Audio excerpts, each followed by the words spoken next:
Hey guys, Samantha the Card Girl here. Welcome back to my channel. I realize it's been a while since my last video and I apologize.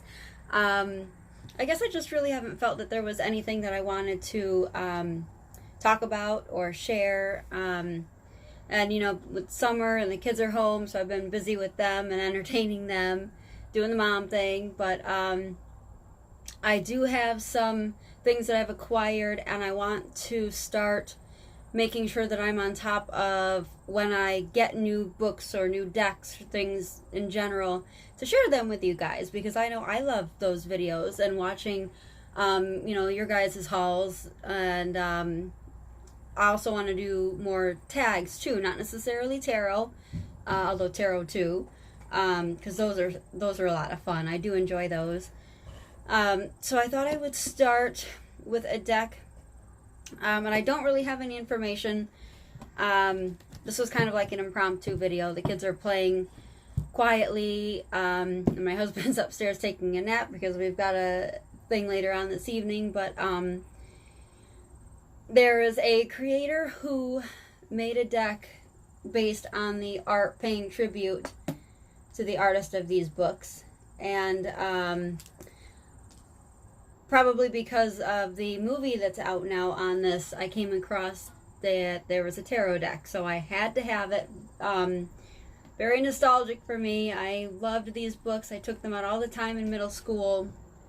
And so it came in just a plain white box with no guidebook.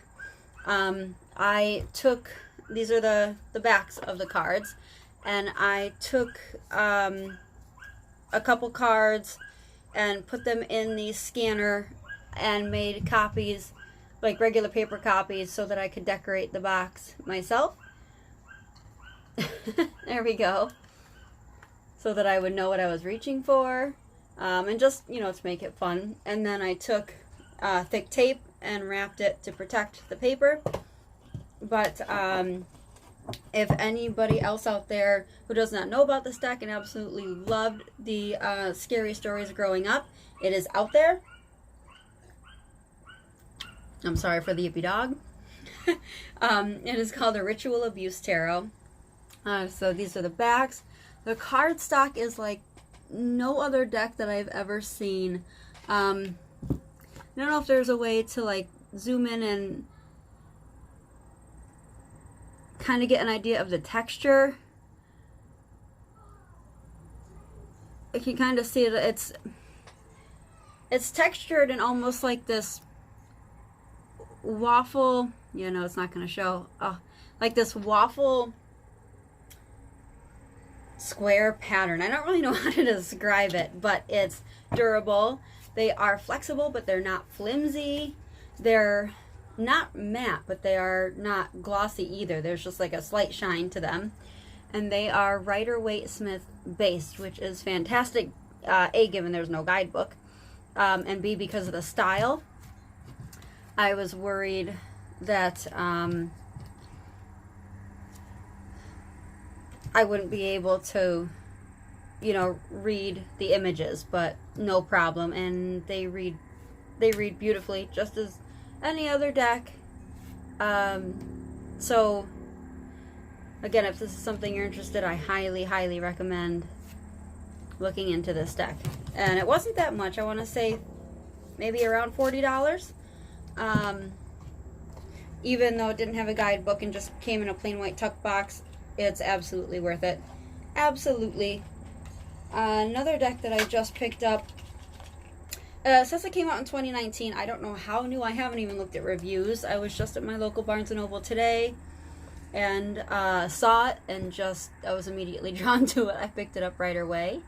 But it's Los Garabaos Radiant Wise Spirit Tarot.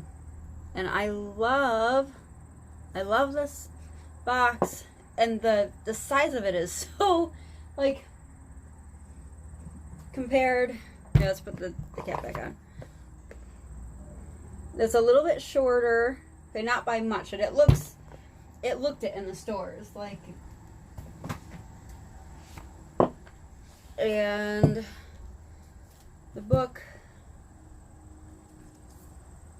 So it's got, you know, a little bit history about the deck. It's got some spreads. And then on the cards, and it's got different languages too. English, Italian, Spanish, French, and Portuguese. So these are the backs. I don't know how I feel about the backs. I mean, I get it. Sorry, just listening to my children. But I think I might take contact paper and change them. I don't know. They're borderless. They're kind of like the other. They are glossy, but not completely stiff either. Like they're perfect. And I like the vintagey worn feel to them. I didn't think I would. The colors are muted. Just your basic standard Rider-Waite style. But this is, I have a few decks. I've got the regular, I think it's the golden. I've got the before tarot, the after tarot, and the Rider-Waite. And this is definitely by far my favorite. I'm thinking that I'm going to be able to finally connect with the deck using this.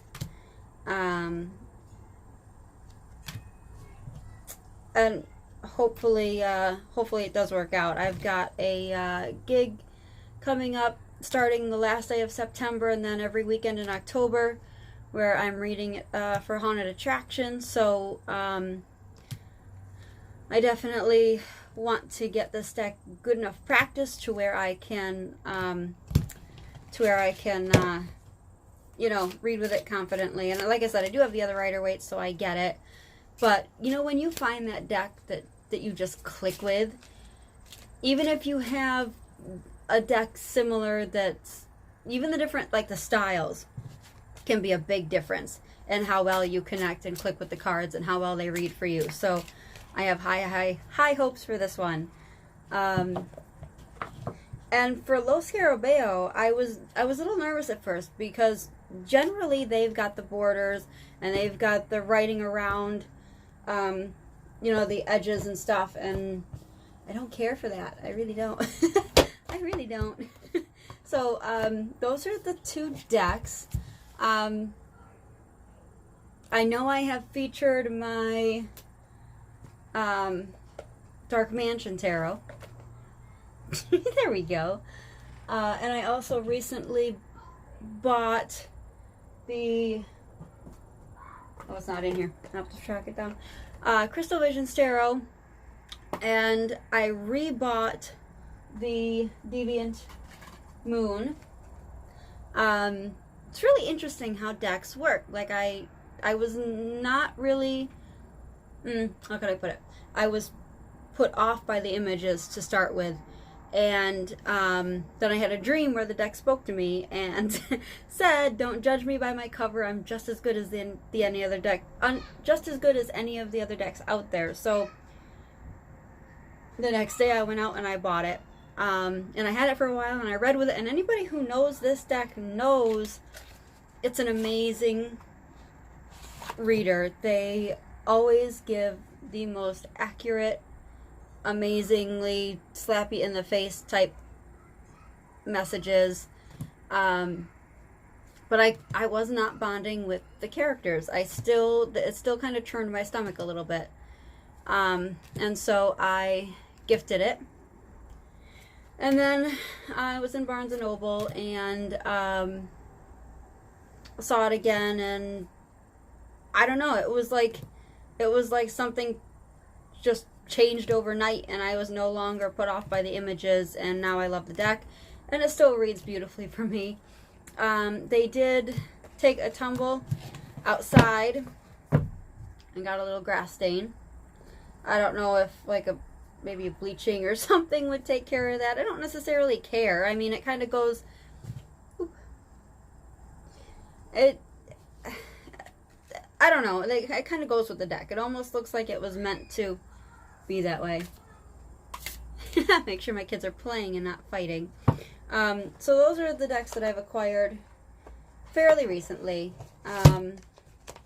And books. I'm normally not a reader, but I picked up a book, and it's actually loaned to a friend right now, so I don't have that particular one, but I do have a couple others that I bought in the series, and it's a murder mystery book. And so The Wicked Witch Murderer, I believe, is the one that I bought. And it's by Leslie Meyer, I don't know. But she has a few, and so I picked up The Candy Corn Murderer today, and Turkey Trot Murderer. And I love these books. They're at Barnes & Noble in store, $7.99, so can't beat it. And then I personalize all of mine with a ribbon or string that I tape to the back of the book and use as a bookmark. And then there's another series that is similar, but by a different author. This is the one that I just finished. It's called The Trouble with Magic, and again, it's a murder mystery. But it involves a woman who's a witch, and she's suspected of murdering her sister. And then there's this one. Again, it's the same people, same characters, but different murder in the town. So this one is No Rest for the Wiccan. And you see, I'm almost done with this one. And then a third one that I just picked up is Town in a Pumpkin. What is it? Town in a Pumpkin Bash. So looking forward to this too. So that's what I have been reading. It sounds like I'm going to have to get in there and see what my kids are up to. Their father is sleeping, and I don't want him to wake up just yet. As I said, we do have to get out later. But I hope you have enjoyed this video and my ramble, and I will talk to you guys later. Bye.